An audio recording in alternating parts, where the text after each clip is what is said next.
चलो भाई बेटा, पिछली क्लास में हमने ओम्स लॉ तक पढ़ लिया था। आज हम पढ़ते हैं, ओम्स लॉ में एक वर्ड आया था रेजिस्टेंस। आज हम पढ़ते हैं factors, factors on which resistance depends. ऐसे फैक्टर्स जिन पर रेजिस्टेंस डिपेंड करता है, factors on which resistance depend, वो फैक्टर्स जिनके ऊपर रेजिस्टेंस डिपेंड करता है, वो फैक्टर्स हम पढ़ने वाले हैं बच्चों। ठीक है, रेजिस्टेंस कुछ फैक्टर पे डिपेंड करता है। रेजिस्टेंस चेंज किया जा सकता है कुछ स्मॉल चेंजेस करके। कैसे? 4 फैक्टर पे डिपेंड करता है। जल्दी जल्दी बताओ, पहला फैक्टर कौन सा है? रेजिस्टेंस। लेंथ, किसकी length? Length of the wire या लेंथ ऑफ द कंडक्टर, बिल्कुल सही। किस तरह से बेटा कंडक्टर की लेंथ पर रेजिस्टेंस डिपेंड करता है? अगर अगर लेंथ बढ़ेगी तो रेजिस्टेंस बढ़ेगा, क्योंकि रास्ते में आने वाली हिंड्रेंस क्या हो जाएगी? ज्यादा हो जाएगी। तो बिल्कुल सही। तो कैसे लिखूं? ऐसे लिख दूं, resistance is directly proportional to length. ऐसे लिख सकते हैं। इसका मतलब ये है, अगर लेंथ डबल तो रेजिस्टेंस, लेंथ हाफ तो रेजिस्टेंस। बहुत आसान हो गया। सेकंड फैक्टर कौन सा हो गया बेटा? कौन सा? Area. Area of cross section. Area of cross section, wire का एरिया। वायर जो होती है बेटा सिलिंड्रिकली होती है, तो इसका जो एरिया हो गया वो कैसा हो गया? सर्कुलर हो गया। तो एरिया ऑफ क्रॉस सेक्शन क्या हो गया? Circular area. अगर एरिया ज्यादा है तो वायर थिक होगी, और एरिया कम है तो वायर थिन होगी। तो थिक वायर का रेजिस्टेंस ज्यादा होगा या थिन वायर का रेजिस्टेंस ज्यादा होगा? बेटा जितनी वायर थिन होगी, करंट कम इजीली फ्लो हो पाएगा, है ना। अगर रोड बहुत चौड़ी होती है तो ट्रैफिक आराम से निकल जाता है, रुकावटें कम है, रेजिस्टेंस कम है। वही रोड अगर बहुत पतली है तो रास्ते में आने वाली रुकावटें भी ज्यादा है ना। हाँ या ना? पिछली बार डिस्कस करा था बच्चों कि अगर हम हाईवे पर जा रहे हैं तो वहां ट्रैफिक थोड़ा स्मूथ चलेगा। क्यों? क्योंकि रेजिस्टेंस थोड़ा कम है। और वहीं हम शादरा या गांधीनगर की गलियों में घुस जाए, वो भी गाड़ी लेकर, है ना, तो बच्चों फिर तो हो गया काम, है ना। हम जो निकलेंगे निकलेंगे, आसपास वाले भी हमें ही गाली देंगे, है ना। तो यहां पर एरिया ऑफ क्रॉस सेक्शन क्या है? एरिया अगर ज्यादा है, अगर हमारा हाईवे बड़ा है, एरिया ज्यादा है तो रेजिस्टेंस कम होगा, एरिया कम है तो रेजिस्टेंस ज्यादा होगा। तो resistance is inversely proportional to area. Clear हो गई बात? रेजिस्टेंस क्या है? एरिया के इनवर्सली प्रोपोर्शनल है। ये भी क्लियर हो गया। आगे चलते हैं बेटा। अब अगर मैं इन दोनों को आपस में कनेक्ट कर दूं, दोनों को एक साथ लिख लूं, तो क्या आ जाएगा? Resistance is directly proportional to length and inversely proportional to area. Resistance length के डायरेक्टली प्रोपोर्शनल है और एरिया के इनवर्सली प्रोपोर्शनल है। तो अगर मैं बात कर रहा था कि मेरे हाथ में मान लो ये पॉइंटर ही है, अगर इसी की बात करें तो लेंथ कम है और एरिया भी अच्छा खासा है वायर के हिसाब से, तो क्या ये एक अच्छी वायर बन सकेगा? क्या लगता है, ये अच्छा वायर होगा? नहीं, क्योंकि ये प्लास्टिक का है ना। हाँ, वैसे तो लेंथ कम है, एरिया ज्यादा है, तो वायर तो ये छोटी मोटी है। लेकिन सिर्फ लेंथ कम और एरिया ज्यादा से ही कुछ नहीं होता, मटेरियल के नेचर पर भी डिपेंड करता है। तो थर्ड फैक्टर हो गया हमारा क्या? Nature of the material. Third हो गया nature of the material, material का nature.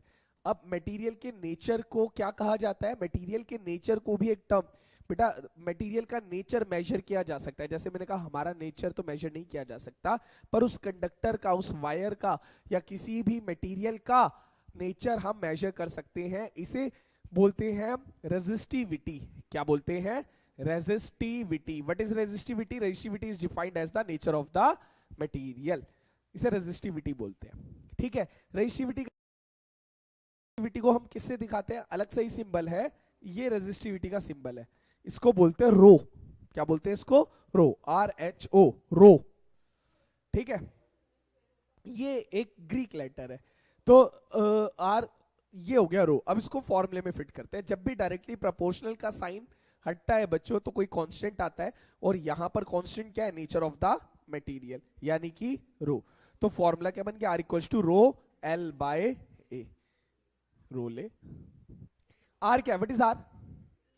Resistance. Rho L A area of cross section. अब या फॉर्मूला तो हमारा ये हो गया, लेकिन रेजिस्टेंस एक और फैक्टर पे डिपेंड करता है और उस फैक्टर का नाम है फैक्टर नंबर 4, टेम्परेचर. क्या नाम है? कैसे? Resistance is directly proportional to temperature. जब टेम्परेचर ज्यादा होगा गर्मियों में रेजिस्टेंस ज्यादा और विंटर्स में रेजिस्टेंस कम होगा. समझ में आ गई बात? फॉर्मूले में टेम्परेचर का कोई काम नहीं, हमने यहां इग्नोर कर दिया. क्लियर हो गई बात बच्चों? यहां पर ये आ गया R equals to rho L by A, हमारा फॉर्मूला नंबर 5. पहला फॉर्मूला याद है हमने कौन सा पढ़ा था इस चैप्टर में? फर्स्ट फॉर्मूला कौन सा पढ़ा था? Q इक्वल्स टू, Q क्या था? Charge, N number of, E charge on one electron. Second formula क्या था? I equals to Q by T. I क्या आ गया अब यहां पर? करंट. थर्ड हमने पढ़ा पोटेंशियल डिफरेंस. क्या फॉर्मूला था? वर्क डन अपॉन चार्ज, है ना. फोर्थ फॉर्मूला आ गया हमारा Ohm's law, V equals to सबसे ज्यादा. और फिफ्थ फॉर्मूला भी अभी आ गया R equals to rho L by A. यहां पर R रेजिस्टेंस है और रो रेजिस्टिविटी है. तो रेजिस्टिविटी निकालते हैं यहां से. क्या होगा फॉर्मूला? रेजिस्टिविटी का फॉर्मूला निकालते हैं. तो रेजिस्टिविटी क्या हो गया? R A मल्टीप्लाई हो गया और L डिवाइड में आ गया. ठीक है बच्चे? तो R की ऐसा यूनिट क्या हो गई? ओम. एरिया की मीटर स्क्वायर, लेंथ की कट गया. तो रेजिस्टिविटी की ऐसा यूनिट क्या आई बेटा? ओम मीटर. रेजिस्टिविटी की ऐसा यूनिट क्या आई? ओम मीटर. रेजिस्टिविटी की ऐसा यूनिट ओम मीटर. क्लियर हो गई बात यहां तक? अब रेजिस्टिविटी जितनी कम होगी रेजिस्टेंस भी उतना ही कम होगा. तो रेजिस्टिविटी पर एक दो बातें सुन लेते हैं, एक दो थ्योरेटिकल क्वेश्चन देख लेते हैं, फिर हम न्यूमेरिकल्स पर आ जाते हैं. तो कैसे है? सबसे पहले एक डिफरेंस भी आ सकता है. What is the difference between resistance and resistivity? Resistance और रेजिस्टिविटी में डिफरेंस क्या है? तो सबसे पहले डिफाइन लिख लो. डिफाइन क्या होगी? What is resistance? Hindrance in the path of flow of charge. तो रेजिस्टेंस इज हिंड्रेंस. रेजिस्टेंस एक रुकावट है, पिछली क्लास में हमने पढ़ा था. Hindrance in the path of flow of charge. Charge के रास्ते में आने वाली रुकावटें, इसको हम कहते हैं resistance. Resistivity tells us about the nature of the material. सबसे पहली बात, रेजिस्टेंस कैसा यूनिट बताओ? ओम. रेजिस्टिविटी कैसा यूनिट? अभी लिखा हमने पीछे, ओम मीटर. इंपॉर्टेंट पॉइंट है बच्चों एक और, कि रेजिस्टेंस 4 फैक्टर पे डिपेंड करता है. इट डिपेंड्स ऑन, बताओगे किस किस पर? Length, area, nature and temperature. अब बेटा मान लो रेजिस्टिविटी नेचर है, मान लो कॉपर की वायर है, उसकी लेंथ डबल कर दोगे तब भी कॉपर रहेगा, उसकी लेंथ हाफ कर दोगे तब भी कॉपर रहेगा. तो नेचर जो होता है वो लेंथ और एरिया पर डिपेंड करता ही नहीं है. तो ये इट डजंट डिपेंड ऑन किस पर? Length. It doesn't depend on length and area, only depends temperature and nature. ये बात समझ में आ गई बच्चों? अब अगर रेजिस्टिविटी, बेटा ये भी बात मैंने आपको पहले लिखवाई थी, अगर रेजिस्टिविटी बहुत कम है, लगभग रेजिस्टिविटी की रेंज जो है 10 की पावर -8 से 10 की पावर -6 तक है ना, ओम मीटर, तो ये कंडक्टर होगा, अच्छा कंडक्टर होगा. और अगर रेजिस्टिविटी 10 की पावर -5 से आगे चल रही है, 10 की पावर -5 से 10 तक मान लो, है ना, इस रेंज के आसपास है, तो ये एक क्या होगा? ये एक एलॉय होगा. क्या होगा? एलॉय. इसकी रेजिस्टिविटी थोड़ी ज्यादा है, तो रेजिस्टेंस क्या होगा? थोड़ा ज्यादा. और अगर रेजिस्टिविटी पॉजिटिव में जा रही है, मान लो 10 की पावर 2-3 से लेकर 10 की पावर 12 तक इस रेंज में आ रही है, तो ये एक इंसुलेटर होगा. क्या होगा? इंसुलेटर. मतलब ये, या बैड कंडक्टर हम इसको कह सकते हैं. तो ये एक बैड कंडक्टर होगा. ये बात क्लियर हो गई? आगे, सबसे कम रेजिस्टिविटी किसकी है? बेटा रेजिस्टिविटी कंडक्टर की बात करें तो जिसकी सबसे कम रेजिस्टिविटी होगी वो वायर सबसे अच्छी होगी. सबसे कम रेजिस्टिविटी है टॉप 1, पहला first silver, rank 2 copper, rank 3 aluminium. देखना है, मान लो सिल्वर की रेजिस्टिविटी 1.8 इंटू 10 की पावर -6 ओम मीटर है, और कॉपर की 1.84 इंटू 10 की पावर -6 ओम मीटर है। तो कॉपर की ज्यादा है, सिल्वर की कम है, तो बेस्ट वायर कौन होगी, सिल्वर या कॉपर? सिल्वर। लेकिन हम सिल्वर यूज नहीं करते घरों में, कॉपर वायर यूज करते हैं, because silver is very expensive. तो इसीलिए क्या यूज की जाती है, कॉपर। ठीक, एक क्वेश्चन ये आ सकता है इससे। एक क्वेश्चन ये आ सकता है कि एलॉय, बेटा जितने भी हीटिंग डिवाइस हैं, हाँ जी, जितने हीटिंग डिवाइस हैं, हीटिंग डिवाइस के अंदर हीटिंग एलिमेंट यूज होता है। क्या यूज होता है, हीटिंग एलिमेंट, और वो किसी कंडक्टर से नहीं बना होता, एलॉय से बना होता है। For example nichrome, which is an alloy mainly consist of nickel and chromium. एक एलॉय है नाइक्रोम, जो हीटिंग डिवाइस में यूज होता है, एलॉय से बना है। एलॉय से क्यों बना है, ये क्वेश्चन आ सकता है कि एलॉय से क्यों बनाया। दो रीजन, पहला इसकी रेजिस्टिविटी क्या होगी, ज्यादा, कंडक्टर से ज्यादा होगी। रेजिस्टिविटी ज्यादा तो रेजिस्टेंस भी ज्यादा, और जब रेजिस्टेंस ज्यादा होगी तो हीट भी क्या होगा, ज्यादा, है ना, तो हीट बढ़ेगी इसका, तो इसीलिए। और दूसरा फैक्टर ये है, इसके मेल्टिंग पॉइंट भी क्या होते हैं, हाई होते हैं, इस जिस वजह से ये हीट होने पर भी इट डजंट मेल्ट इजीली, ये इजीली मेल्ट नहीं होते। बात समझ में आ गई, पक्का क्लियर? रेजिस्टिविटी वाला टॉपिक क्लियर हो गया। अब इससे रिलेटेड जो न्यूमेरिकल्स आते हैं, वो बच्चों मैंने आपको एक असाइनमेंट दिया है जो आपको घर से करके लाना है। मैं एक दो क्वेश्चन अभी करा रहा हूं, देखना क्वेश्चन देखना। 3 टाइप के क्वेश्चन बनते हैं इससे। कितने टाइप के क्वेश्चन बनते हैं, 3 टाइप। टाइप 1 जल्दी जल्दी करेंगे बच्चों, इधर ध्यान देना। Find new resistance if area becomes double, लो। दूसरा, radius becomes half, and third one, diameter becomes half, diameter becomes half. ये 3 क्वेश्चन मैंने यहां पर लिखे, आंसर देखेंगे बच्चों तीनों के जल्दी से। तीनों के आंसर देखेंगे। सबसे पहले फर्स्ट पार्ट देखो, नया रेजिस्टेंस निकालना है, एरिया की बात हो रही है। ए की फॉर्मूला है आर इक्वल्स टू रो ले, है ना, R equals to rho L by A. First part, area double हो गया, तो नया रेजिस्टेंस बताना है। नए रेजिस्टेंस को क्या मान लेंगे, आर डैश। क्या मान लेंगे, आर डैश। नया रेजिस्टेंस हो गया आर डैश, रो का रो, एल का एल, एरिया डबल, एरिया की जगह मैं क्या लिख दूं, 2a।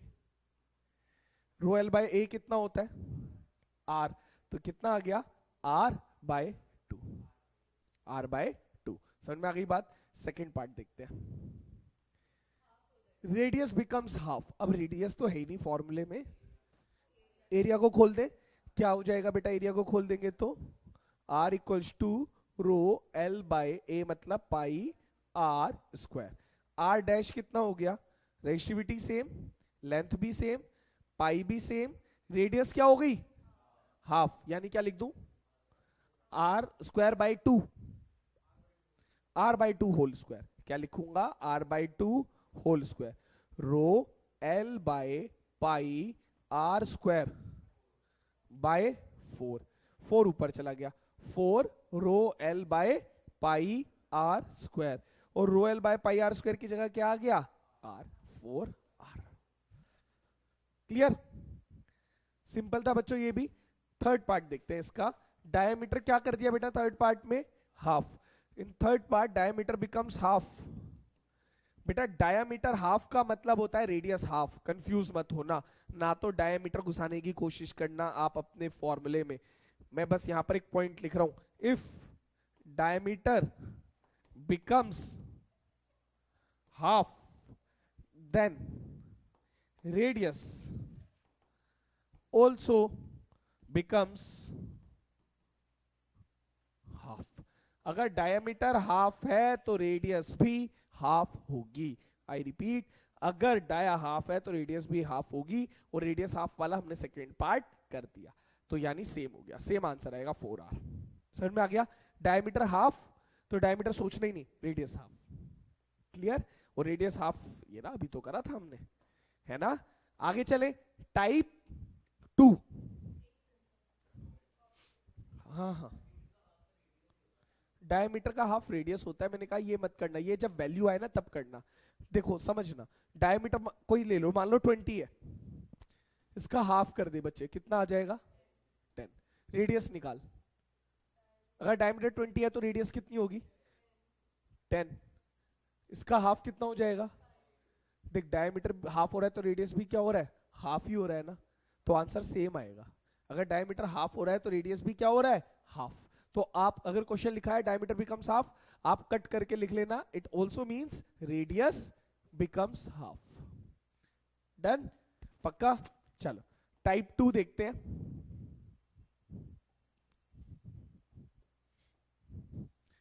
बेटा type 2, find new resistance if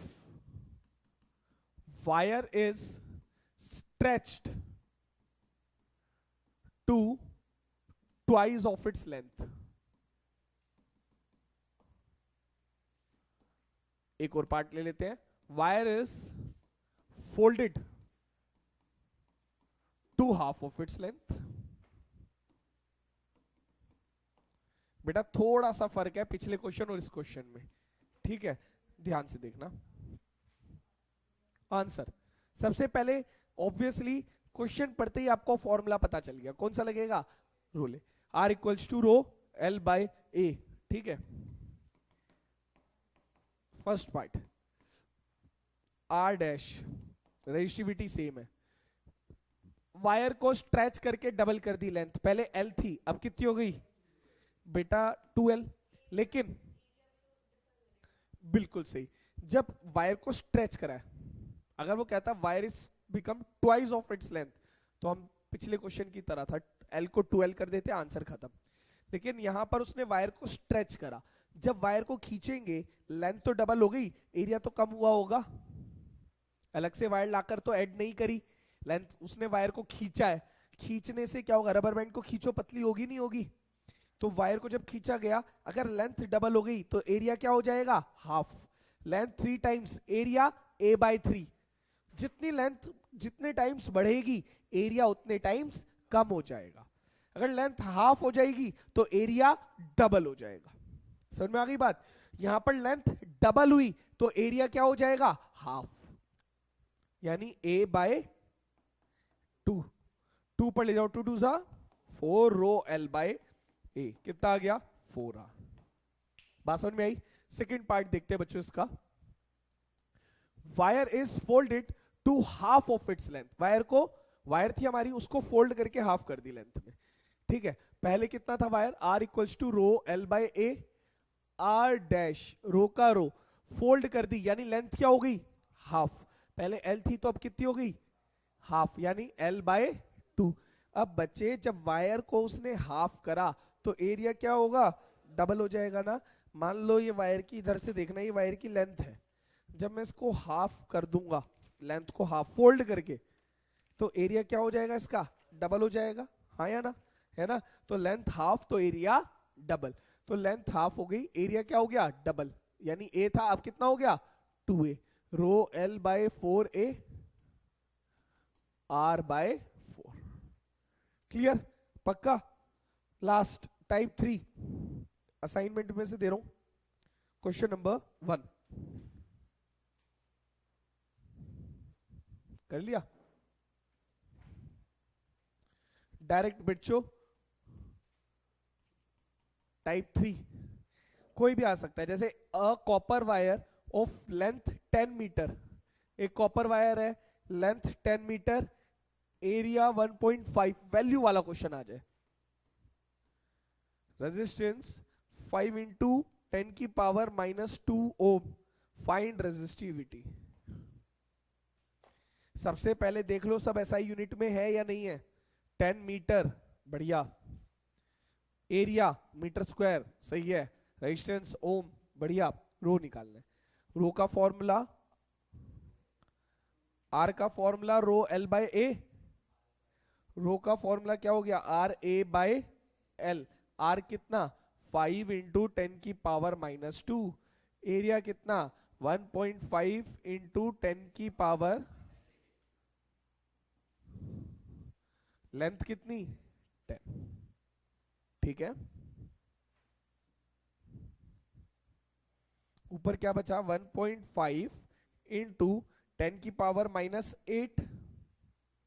और नीचे क्या बचा, अपॉन 2। यही बचा ना, है ना। नीचे वैसे 10 ही रहने देते तो ज्यादा और आसान हो जाता, है ना। कोई बात नहीं। 1.5 इंटू 10⁻⁻8 अपॉन 2। 2 को 1.5 से डिवाइड कर लो, 0.75। 15 का 15/2 7.5, तो ये हो गया 0.75 इंटू 10⁻⁻8। डेसिमल एक इधर ले जाओ राइट में, 7.5 इंटू 10⁻⁻7। क्यों राइट में जाता है तो पावर कम होती है, -9 ओम मीटर। यही आ रहा है बेटा फर्स्ट पार्ट का आंसर, यही आ रहा है। क्लियर।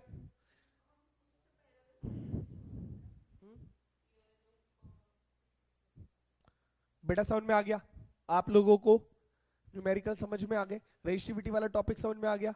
ठीक है, फटाफट से अगले टॉपिक पर आते हैं। अगला हमारा टॉपिक है कॉम्बिनेशन ऑफ रेजिस्टर, रेजिस्टर का कॉम्बिनेशन। ध्यान से देखना, आज ये भी सीख कर जाना है ना। Combination of resistors, combination of resistors.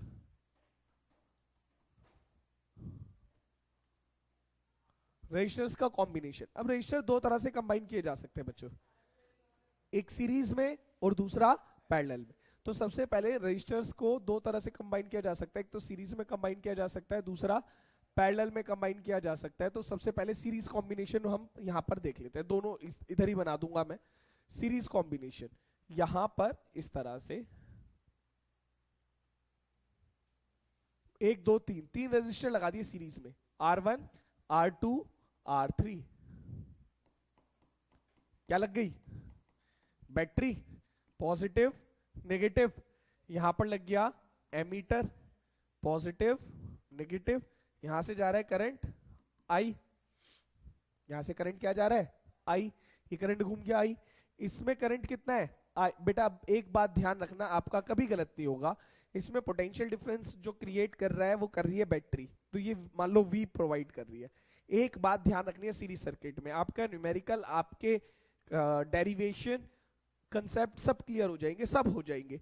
क्या बात ध्यान रखोगे, जब भी सीरीज सर्किट आ जाए अपने माइंड में रखना, जो भी चीज सीरीज में कनेक्ट होगी उसमें आई सेम होगा।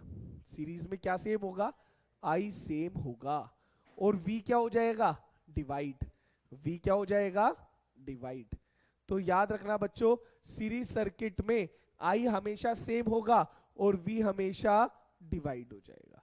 तो आई सेम का मतलब ये तीन हमारे अप्लायंसेस हैं, R1 R2 R3, तीन रजिस्टर हैं, आई तीनों में सेम, इसमें भी आई, इसमें भी आई, इसमें भी आई।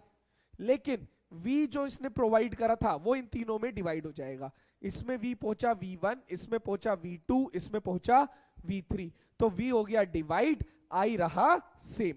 ये बात क्लियर हो गई, I सेम रहा लेकिन V डिवाइड हो गया, I सेम रहा लेकिन V डिवाइड। सीरीज सर्किट में ये चीज याद रखना बस। ये बच्चों इस सर्किट के न्यूमेरिकल्स या डेरिवेशन करने के लिए ये सबसे ज्यादा जरूरी है, याद रखना। ठीक, न्यूमेरिकल भी आ जाए तो आप आई निकाल दो सीरीज सर्किट में, सबसे पहले आपका न्यूमेरिकल हो जाएगा। कैसे करेंगे अभी बताऊंगा। तो यहां पर बेटा ये सीरीज सर्किट है, आई आई आई है ना।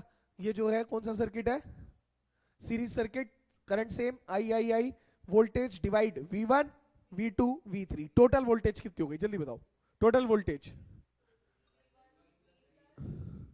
टोटल वोल्टेज हो गई V1 प्लस V2। V का formula according to the Ohm's law, V equals to V1 क्या हो गया, I1 R1, V2, V3, हाँ या ना, लेकिन I क्या है, same.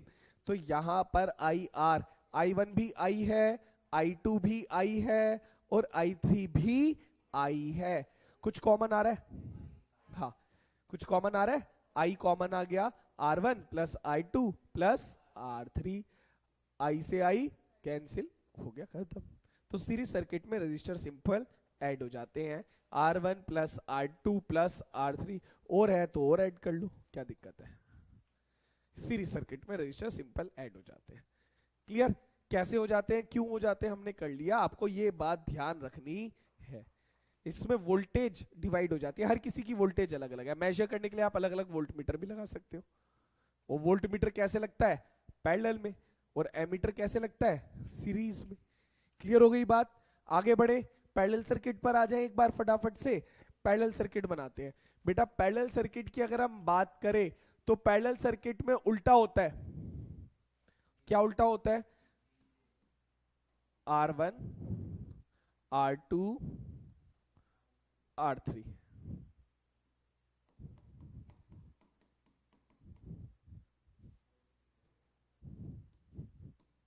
Ammeter positive negative, current जा रहा है यहां से, पॉजिटिव नेगेटिव, यहां से करंट गया, है ना। पैरेलल में सीरीज से उल्टा होता है, क्या, पैरेलल में क्या सेम रहती है, V सेम रहता है। पैरेलल में V सेम रहेगा और I डिवाइड हो जाएगा, है ना। इसमें ये याद रखना है, पैरेलल में V same I divide, parallel में V सेम I डिवाइड। बेटा ये बात इसके अंदर बहुत इंपॉर्टेंट है, याद रखेंगे कि पैरेलल में V सेम रहता है जबकि I क्या हो जाता है, डिवाइड। क्लियर है, पैरेलल में V सेम रहता है लेकिन I क्या हो जाता है, डिवाइड। यानी कि I यहां से गया, इसके पास 3 रजिस्टर हैं, R1, R2, R3, इसके पास I पहुंचा I1, डिवाइड हो गया ना, 3 रास्ते आ गए करंट के रास्ते में, इधर पहुंचा I2, इधर पहुंचा, वापस I1, I2, I3 यहां आए और वापस मिलकर क्या बन गए, I। ठीक है, वोल्टेज तीनों में सेम है, अगर वोल्ट मीटर लगाऊंगा तो वो वही वैल्यू दिखाएगा जो यहां पर है, क्योंकि वोल्टेज क्या रहती है, सेम। उल्टा हो गया सीरीज सर्किट से बिल्कुल। ठीक है, तो यहां पर टोटल आई कितना हो गया बेटा, जो डिवाइड है उसी को टोटल कर दो। टोटल आई कितना हो गया, I1 plus I2 plus I3। Ohm's law, I equals to V by R, I equals to V by R, V1 by R1, V2 by R2, V3 by R3। लेकिन parallel circuit में क्या same रहता है बच्चों, V। तो यानी V1, V2, V3, V सबके सब V ही है। तो V by R equals to V by R1 plus V by R2 plus V by R3। कुछ कॉमन आ रहा है, V कॉमन आ रहा है, V कॉमन आ गया, 1 by R1 plus 1 by R2 plus 1 by R3। तो पैरेलल सर्किट में क्या आ गया, 1 by RP equals to 1 by R1 plus 1 by R2 plus 1 by R3 and so on. ये हमारा पैरेलल हो गया। तो सीरीज में सिंपल ऐड, पैरेलल में उल्टा करके ऐड। ठीक है, क्लियर हो गई। अब इसी में बेटा सीधा सीधा ऐड, अब एक फटाफट से करके देखना कि अगर 3 में ले रहा हूं यहां पर 10 ओम, 20 ओम, 60 ओम, 10 ओम, 20 ओम, 60 ओम, नेट रेजिस्टेंस निकालना कितना आएगा, 10 ओम, 20 ओम, 60 ओम, नेट रेजिस्टेंस निकालो कितना आएगा। कैसे निकालोगे, सिंपल ऐड नहीं करना, उल्टा करके ऐड करना है। 1 by R equals to 1 by R1 plus 1 by R2, यही फॉर्मूला है बेटा पैरेलल का, है ना। 1 by 10 plus 1 by 20 plus 1 by 60, 6 plus 3 plus 1, 10 by 60, 1 by 6, तो R कितना आ गया, 6 ओम। R कितना आ गया, 6 ओम। R कितना आ गया, 6 ओम। तो नेट रेजिस्टेंस आ गया हमारा यहां पर 6 ओम। क्लियर? पक्का? आगे बढ़े। तो आप यहां पर एक बात ऑब्जर्व करना बेटा, ये ऑब्जर्वेशंस बहुत जरूरी है, छोटी छोटी बातें बड़ी जरूरी है। 10, 20 और 60 में सबसे छोटा रेजिस्टेंस कौन सा था? 10। और जो नेट आंसर आया वो कितना आया?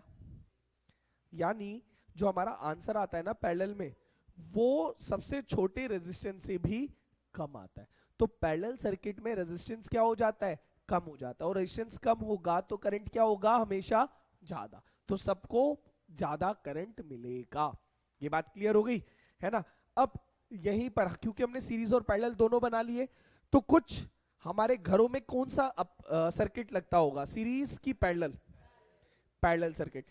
क्यों लगता है डोमेस्टिक सर्किट पैरेलल क्यों होता है? क्योंकि सीरीज की कुछ डिसएडवांटेज है जो पैरेलल की एडवांटेज है। कैसे? देखना, सीरीज सर्किट में करंट क्या मिलता है सबको?